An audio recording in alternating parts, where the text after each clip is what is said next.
It just started without me. Like the minute you put the camera on, it just automatically starts. So I'm not ready yet, but okay, we'll start.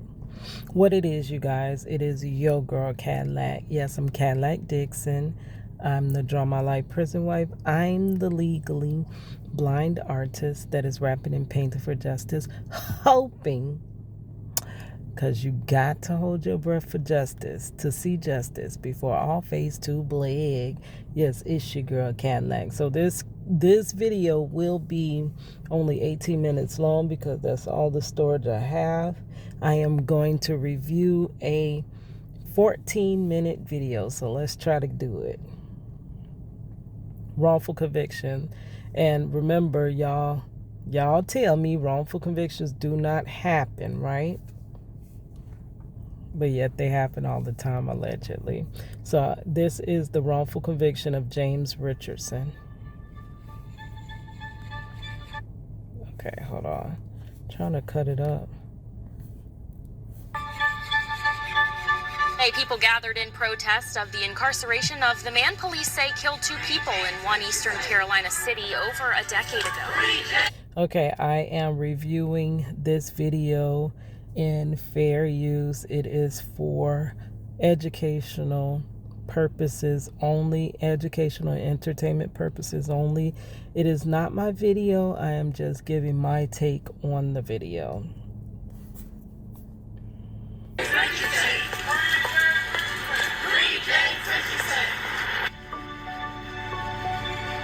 Is it just me is what it reads. There were serious problems with the prosecution's case against James Richardson from the very beginning. And only in the last few years has critical information. Now, on my way home from work, y'all know I've been just telling my testimony. I was like, you know what? People don't want to hear nothing about wrongful convictions. I tried my best. And every time I try to put this mantle down, I see another story. I see another life impacted by wrongful conviction, and it convicts me to just keep this fight going. Though this is a fight, this is really not the fight you want, honestly. I would almost want any other fight in life, but this is very hard. Emerged. Information that was withheld from James's lawyers, the court, and the jury. Underline that because that is quite often that happens. Many of these wrongful convictions have the same things that happen in them. Put them side by side, it's almost the same story, just a different name. Information that proves the prosecution's theory was physically impossible and proves James Richardson. So if it was physically impossible, how did they get a conviction? Innocence. On June 30th, 2009... Because it is easy to convict somebody. You could be the wrong person and they will be able to convict you. They don't need the evidence. They'll make it align. Allegedly, it all will align. And, girl. James was back in his hometown of Greenville, North Carolina, visiting friends and family. When he wound up at... If I'm not mistaken... Is that where Mr. Taylor House Publishing is? Greenville, North Carolina. I know he in North Carolina, but girl. Club called the other place. As the night came to a close, a scuffle inside the club spilled out onto the street. There was shoving and pushing.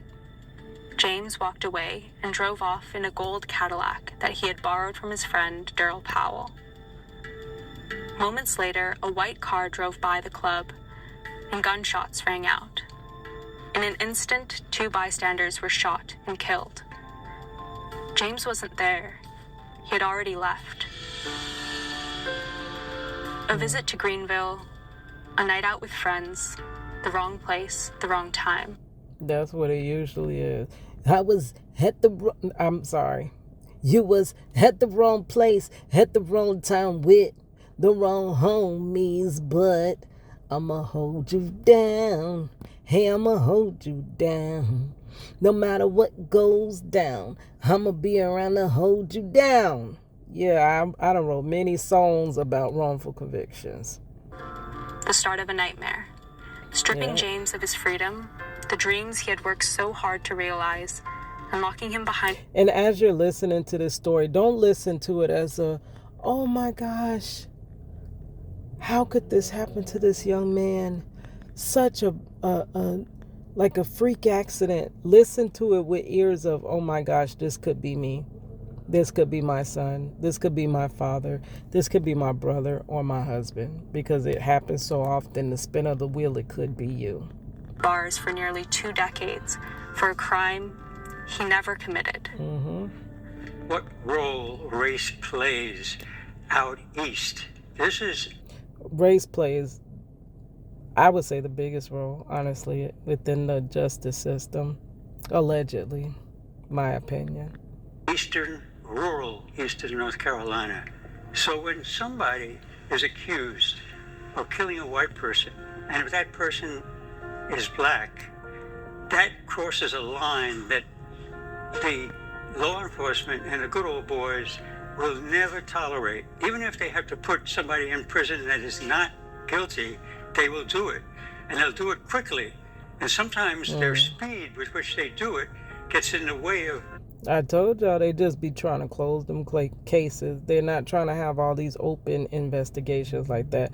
They're trying to hurry up and close the books. Justice. James was arrested and held in jail despite no physical evidence. Look at the Free Marcello, wrongfully convicted Florida man. Look at that playlist on my channel. I covered 32 plus stories of wrongful convictions. This is going to be, I believe, number 33, but I have so many that I'm not quite sure of the count. But this one here, James Richardson, is going to be number 33 wrongful conviction case. They happen quite often, and they never have any physical evidence. None of those cases had any physical evidence linking the person that was wrongfully incarcerated to the crime they was wrongfully incarcerated for, including my husband. No murder weapon and no eyewitnesses identifying him. They charged my husband with the weapon that don't even exist. Never found a weapon. Don't have fingerprints, nothing that proves a weapon. But they charged him with the weapon, which escalated from 10 to 40 years. The weapon holds a bunch of weight, and they charged him with it, though it was not present. So they can do this. They do it quite often, allegedly. As the shooter. He had never been in trouble with the law before. He had never spent a night in jail. And now, he would spend the next 2 years behind bars, awaiting trial. This is a vast problem that affects countless wrongfully Okay, this says that this is Mark Howard. Oh, I can't read that. Y'all know I'm the legally blind artist.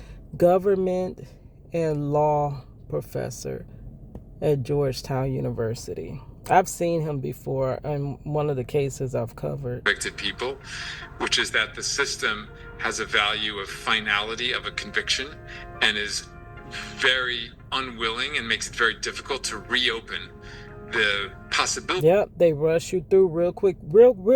Hurry. Like almost like when you rush it through TSA. Girl, when we were going to Chicago from Orlando TSA allegedly was rushing us through, and they made me so frantic and overwhelmed, and it was 2 times, right? But that's how they rush you through trial. Think of going through TSA, the way rush, and then they make mistakes like that. I believe they're purposeful mistakes, but when they make mistakes, don't think you coming back on appeal. It's hard as jail to get an appeal. They bat that down before you even when you have grounds. So what he's saying is it's finite. It basically is. They do not go back on what and even when courts find that the lower court was wrong, they don't like to overturn this stuff, y'all. This is why y'all should care, but I'll just be the only one that cares, I guess. That a wrongful conviction took place and that an innocent person is serving in prison for a crime he or she didn't commit. Many innocent people. Before the trial even began, reporting about the case had already painted James as guilty. Greenville's leading newspaper ran over 20 front-page articles about the case. Local television aired over 40 feature stories, and media websites provided extensive coverage, all of which threatened James's right to an unbiased jury.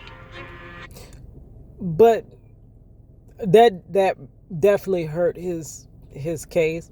But honestly, they don't try to give you, allegedly, an unbiased jury. They try to make sure that they have people that are going to return the verdict that they desire on your jury.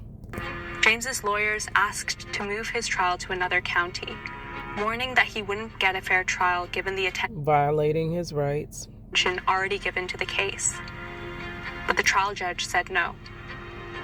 In the weeks leading up to James's trial, prosecutors... And do you think that judge,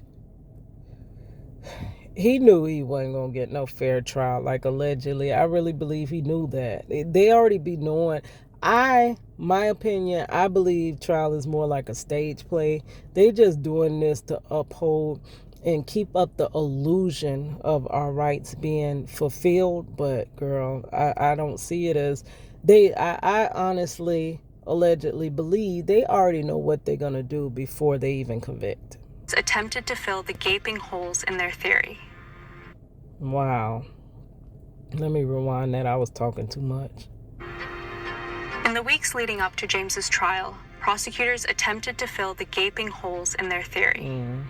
Just days before the trial, just pushing through with something that is not holding water rather than actually finding the true perpetrator began, prosecutors produced a last-minute witness who said he was certain he saw James firing from the car. Eyewitness misidentification and prosecutorial misconduct are the first and second leading causes of wrongful convictions. Just about all them stories, go through my playlist, that is usually a reason why the person was wrongfully convicted. You would ask yourself, if it keeps giving you these bad results, why don't we change it? That's because y'all fight against criminal justice reform, because you hear it and you think it is justice for criminals, not knowing that it is justice for the innocent person not being criminalized, allegedly. This witness, coming out of nowhere nearly 2 years after the shooting, was the only witness to ever claim to name James as the shooter. And years after James's trial, this witness backtracked. This is what I refer to just forcing puzzle pieces to fit, like jamming pieces together that don't fit. Saying he never saw the shooter. He didn't even see James that night. The prosecution also told the jury it had a video of the white car fleeing the shooting. And was he a jailhouse informant? Because usually that's what it is. Or is somebody getting a deal? Or is somebody that if they don't do it, it's going to be something that happens to them. This is how they get these alleged eyewitness confessions. To support its one-man theory. Unbeknownst to the judge, the jury, or James Richardson's defense team, that video had been altered in a way that supported the They were allowed to admit altered video into evidence, but this is a fair trial before a jury of your peers. Like, I'm telling you, I know what I'm talking about. Y'all the ones want to think I'm crazy. I'm not crazy by a long shot. Prosecution's false claims. And only years after the trial was it revealed that this video had been altered and corrupted. It wasn't until the fourth... And now even that, why don't you go back and make it right? They want to stick to it. Even though they get the conviction by deceitful means, they still want to uphold. So had you not deceived everybody, you wouldn't have got the conviction. So when you take away the deceit, why don't you take away the conviction? They let those convictions stay. It is hard as jail to overturn a wrongful conviction.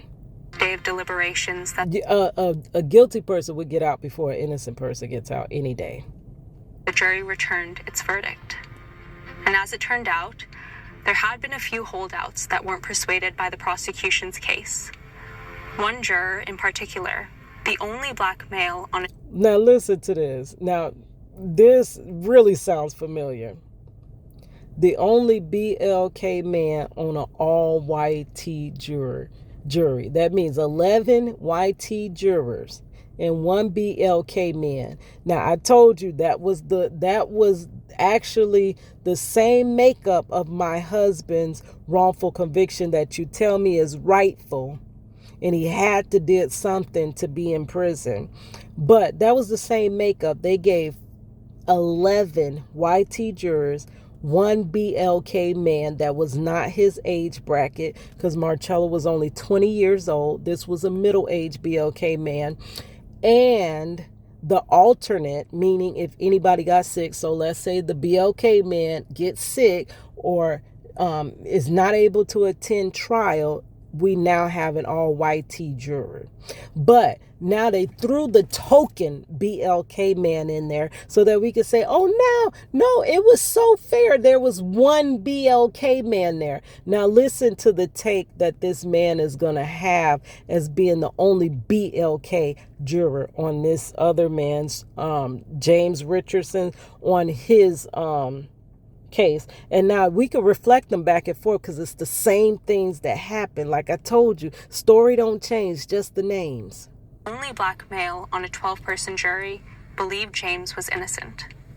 Judge Duke, after carefully and heavily reviewing all of the state's evidence, and after listening to each and every one of the witnesses in this case against James Richardson, I have not been convinced beyond a reasonable doubt that James Richardson is responsible for this crime. I have asked to be removed from this case and was denied this request. So this letter is being sent to you to inform you that an unanimous decision cannot be made for this jury. I stand firm in my decision. Things just wasn't adding up to me. And see, they're trying to change it where you don't need a unanimous guilt on that. They're really trying to do that. So it wouldn't even matter what he said if you didn't need a unanimous, guilty. I should say that, he tried to do the right thing. It just wasn't making any sense to me. It was a lot of inconsistencies, even when it come down to things such as the camera image that they presented to us. I couldn't clearly see who was in the car at that particular time when they showed us this. In our search for truth, the jurors wasn't looking for truth. They wasn't looking for truth. They were looking for a guilty verdict. Thank you. So we're going to stop right there because I'm about out of time. Everything that this man said and anybody said in this video, I say every day. Please open up your ears and open up your eyes and most of all your hearts, because it could be you. Thank you. It's your girl Cadillac.